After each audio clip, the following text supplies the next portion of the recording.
The EGR valve is often described as a clever piece of modern engine technology. It is sold as something positive, something that helps the environment and makes cars cleaner. On paper, it sounds sensible. Lower emissions, lower combustion temperatures, cleaner air. All things that sound hard to argue against, but real-world ownership tells a very different story.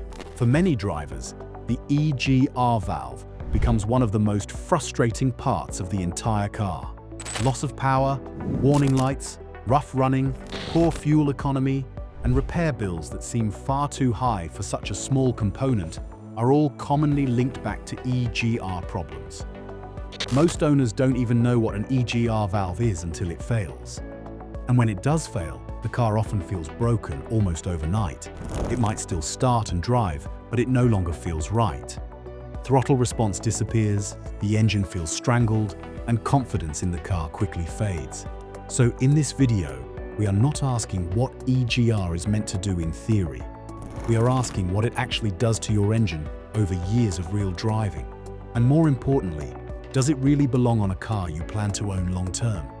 The EGR valve exists for one main reason: emissions laws. During the 1990s and early 2000s, governments around the world tightened rules on harmful gases, especially nitrogen oxides, often referred to as NOx. These gases form when combustion temperatures inside the engine become very high. Car manufacturers needed a fast and cost-effective solution. Redesigning engines from the ground up would have taken years. EGR offered a shortcut. By feeding a portion of exhaust gas back into the engine, combustion temperatures drop, which in turn lowers NOx emissions. This works extremely well during laboratory emissions testing. In controlled conditions, EGR does exactly what it is designed to do, but laboratory conditions are not how most cars are driven. Here is the key point many drivers never hear. EGR was never added to make engines last longer. It was never added to improve reliability or ownership experience. It was added to meet regulations. Once a car passes its warranty period, the system has already fulfilled its purpose from the manufacturer's point of view. So the real question is, who benefits from EGR long-term? The driver or the rulebook? Now let's look at what EGR actually sends back into your engine. Exhaust gas is not clean air. It contains soot, carbon particles, unburnt fuel, and oil vapor from the engine's breathing system. None of this was ever meant to be reintroduced into the intake. EGR takes this dirty mixture and feeds it directly back into the engine. Over time, these contaminants stick to internal surfaces. Intake manifolds slowly narrow, valves become coated, sensors get dirty, and airflow becomes restricted. As airflow reduces, the engine struggles to breathe properly. Combustion becomes uneven, efficiency drops, and throttle response becomes dull and delayed. The engine may still run, but it no longer feels healthy. Older engines wore out through mechanical wear. Modern engines often fail because they clog from the inside. Mechanics regularly describe these engines as being choked rather than worn. And once carbon buildup takes hold, it does not clean itself. It only gets worse with time. From a reliability point of view, EGR is one of the weakest systems on a modern engine. It adds extra components that must survive extreme heat, moisture, soot, and constant cycles of heating and cooling. EGR valves stick. EGR coolers crack and leak coolant internally. Sensors fail. Pipes block with carbon.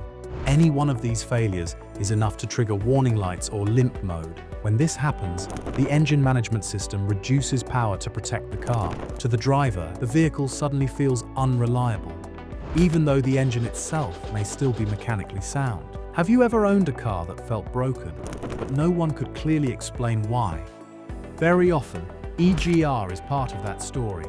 It turns perfectly usable cars into constant sources of frustration. Carbon buildup is one of the most damaging effects of EGR, mainly because it happens quietly and slowly.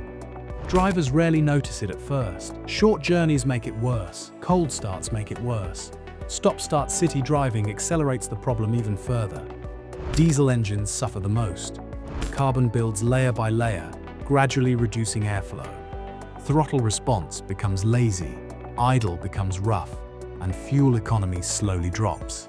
Eventually, the engine reaches a point where it simply cannot perform basic tasks the way it once did. Many engines are scrapped not because they are worn out, but because cleaning the carbon buildup costs more than the car is worth. The engine still has life left, it just cannot breathe properly. One of the most frustrating aspects of EGR problems is how misleading they can be. A failing EGR valve rarely announces itself clearly.